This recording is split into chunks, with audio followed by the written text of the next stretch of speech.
మనకి ఈ సమ్మర్‌లో మినరల్స్ ఎక్కువగా వృధా అయిపోవటం వల్ల మనకొచ్చే నీరసం నుంచి కూడా బయటపడాలి అంటే పెద్ద వయసు వచ్చేవాళ్ళు ఏమవుతుందంటే ఎక్కువ ఉడుకు వల్ల చెమట పట్టేసి వాళ్ళ శరీరంలో ఉన్న మినరల్స్ అన్నీ చెమట ద్వారా బయటికెళ్ళిపోతాయండి. ఈ గాలుపులు పెరిగి, ఎండలు పెరిగి, హీట్ పెరిగిన టైంలో ఏజ్డ్ పీపుల్ కొంతమంది చనిపోతూ ఉంటారు.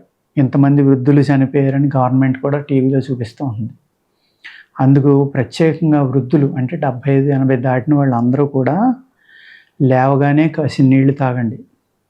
ఆ నీళ్లు కూడా ఏం చేస్తారంటే నైట్ పడుకునే ముందర అందులో కొంచెం సబ్జా గింజలు లాంటివి వేసుకుని, లేకపోతే తెల్లారుజామున వేసుకున్నా పర్వాలేదు, ఒక గంటలో నానిపోతాయి.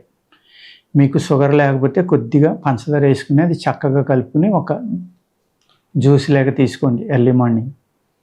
అదేవిధంగా మధ్యాహ్నం 4 గంటలకు కూడా కావాలంటే తీసుకోవచ్చు.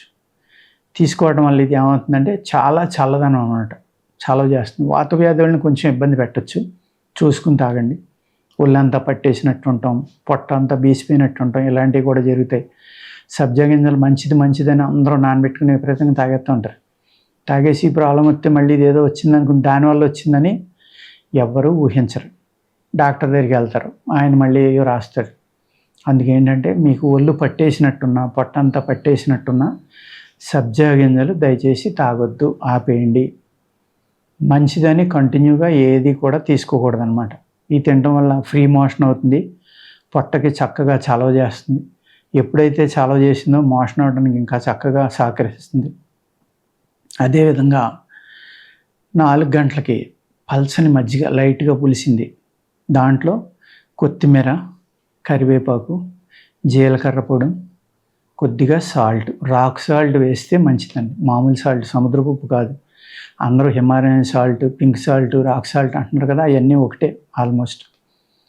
అందుకు అటువంటి సాల్ట్ వేసుకుని మీరు కనుక డైలీ 4 గంటలకి చక్కగా ఒక 250 ml కాడికి 2 సార్లు తాగండి, 2-3 సార్లు పడుకునే లోపల. అందులో ఏజ్డ్ పీపుల్కి చాలా ఇంపార్టెంట్ అండి ఇది.